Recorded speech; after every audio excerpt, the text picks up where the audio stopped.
Welcome to Democracy Now!, democracynow.org, the War and Peace Report. I'm Amy Goodman. In Gaza, Israeli airstrikes have killed at least 95 Palestinians since Thursday morning as Israel intensifies its attacks on Deir al-Balah and the Nuseirat refugee camp in northern Gaza. The Associated Press has revealed a shocking story about a Palestinian ambulance worker who is transporting a corpse wrapped in a bloody sheet. Once he arrived at Al-Aqsa Martyrs Hospital in Deir al-Balah, he learned the body was of his own mother, who'd been killed in an Israeli airstrike. Meanwhile, Doctors Without Borders has confirmed one of its own orthopedic surgeons, Dr. Mohammed Obeid, has been detained by Israeli forces along with other medical staff at Kamal Adwan Hospital. In the occupied West Bank, the death toll from an Israeli raid on the Nur Shams refugee camp has risen to at least 5. Israeli troops destroyed roads, water infrastructure, and a health clinic run by UNRWA, the UN refugee organization. UNRWA said their office was a hub to deliver services to 14,000 Palestinian refugees in the camp. Israeli forces also reportedly detained and beat a number of Palestinians during the deadly raid. One Palestinian, named Osama Shaheen, said Israeli troops wrote numbers on the forehead of each prisoner. At the time of dawn prayers exactly, they raided the house. They broke down the door and damaged everything in the house. Nothing was left in the house. I was beaten from the moment I left the house to when we went to Majnouneh. They brought me back here, all sorts of beatings, on my chest, on my head. It was severe. Each one got a number on his forehead, and in the army jeep, everyone there hits you. Everyone hits you. Most of the beating is to the head, mostly to the head. The Washington Post's reporting Israel's bombing campaign in southern Lebanon has now damaged or destroyed nearly 5,900 buildings near the Israeli border, about a quarter of all buildings in the area. Lebanon's Ministry of Health reported 6 medics were killed Thursday in Israel's ongoing attacks. Israel bombed the southern suburbs of Beirut overnight, destroying dozens of more buildings. Lebanon's Prime Minister Najib Mikati blasted Israel over the latest attacks, saying it's a sign that Israel's rejecting efforts to secure a ceasefire. Meanwhile, Hezbollah responded with rocket attacks on northern Israel Thursday that killed 7 people, including 4 agricultural workers from Thailand. In Britain, pro-Palestinian activists have called off protests targeting Barclays after the banking giant revealed it had sold its shares in Elbit Systems, Israel's largest weapons company. The British group Palestine Action had organized over 50 direct action protests targeting Barclays over the past year. In election news, Kamala Harris campaigned in Arizona Thursday and blasted Donald Trump for saying he's going to protect women, whether the women like it or not. And this is not the first time he has told us who he is. He does not believe women should have the agency and authority to make decisions about their own bodies. This is the same man who said women should be punished for their choices. He simply does not respect the freedom of women or the intelligence of women to know what's in their own best interest and make decisions accordingly. During Harris's speech in Phoenix, Arizona, she was repeatedly interrupted by pro-Palestinian protesters. Donald Trump was also in Arizona Thursday, where he campaigned with Tucker Carlson. Trump suggested former Republican Congresswoman Liz Cheney should face a firing squad. Cheney and her father, former Vice President Dick Cheney, have both backed Harris in the race. And I don't blame him for sticking with his daughter, but his daughter is a very dumb individual, very dumb. She's a radical war hawk. Let's put her with a rifle standing there with 9 barrels shooting at her, okay? Let's see how she feels about it. You know, when the guns are trained on her face.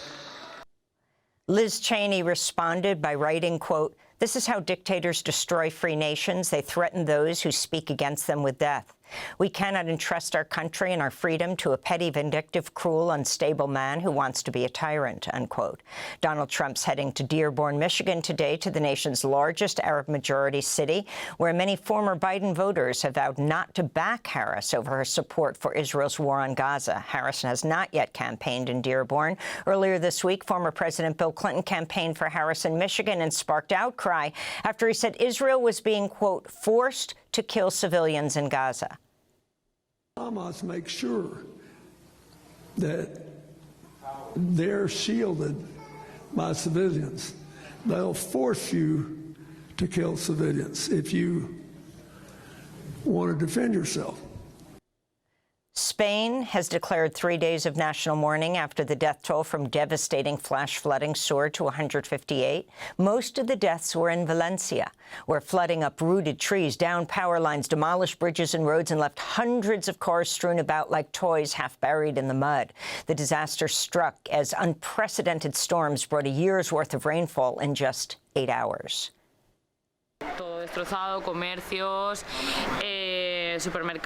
Well, it's all destroyed. Shops, supermarkets, schools, cars, it's all destroyed. These caravans come from the 27th neighborhood, almost in Valencia. They went all the way down until here, and just here on the right, there's a boat. It has been incredible, mind-blowing. Spanish Prime Minister Pedro Sanchez is warning devastation caused by flash flooding is not finished, as Spain's weather agency warned a fresh round of storms will bring more heavy rain today. Climate scientists warn human activity is driving global heating that makes extreme weather events more frequent and more destructive. Democracy Now! Will be in Baku, Azerbaijan, to cover the UN Climate Summit in a few weeks. Papua New Guinea's leaders have withdrawn from this month's COP29 UN Climate Summit after slamming pledges by the world's biggest polluters as empty talk. Foreign Minister Justin Klachenko said, quote, "We will no longer tolerate empty promises and inaction while our people suffer the devastating consequences of climate change. If we must cut down our forests to sustain ourselves and develop our economy, so be it," unquote. Papua New Guinea says it'll instead seek to forge bilateral climate agreements with other nations. North Korea's Foreign Minister Cho Sun-hui is visiting Moscow as about 10,000 North Korean forces have arrived near Ukraine's border to fight alongside Russian troops. Meanwhile, North Korea test-fired an intercontinental ballistic missile Thursday, demonstrating its ability to launch nuclear attacks that could reach the mainland, the United States. Former Philippines President Rodrigo Duterte has admitted under oath he oversaw a death squad of gangsters he used to target people while he served as mayor of the southern city of Davao. Duterte made the admission during testimony Monday to a Philippine Senate inquiry into widespread extrajudicial police and vigilante killings carried out under Duterte's so-called war on drugs. Meron akong death squad. I have a death squad, 7 of them. But they are the police. They were gangsters. I command one of the gangsters, kill that, because if you don't, I will kill you.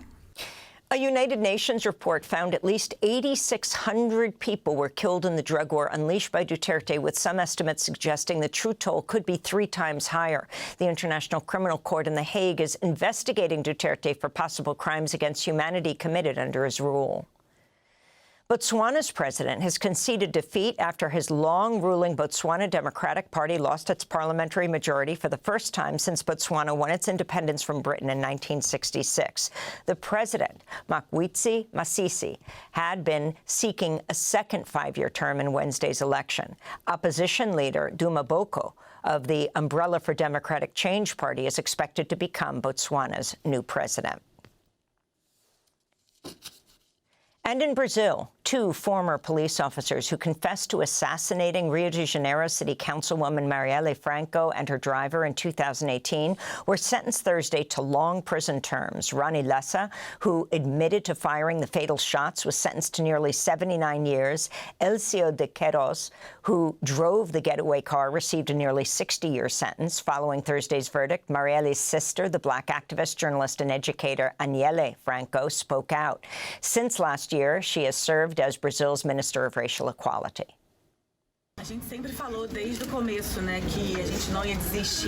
Since the beginning, we said we would not stop until justice was made. It was a lot of nights, days, years, taking care of my parents. Yesterday I said it, and today I repeat it. Mariel's biggest legacy to the country is the evidence that women, black people who live in slums, when they get to positions, they deserve to remain alive. And those are some of the headlines. This is Democracy Now!, democracynow.org, War, Peace, and the Presidency. I'm Amy Goodman.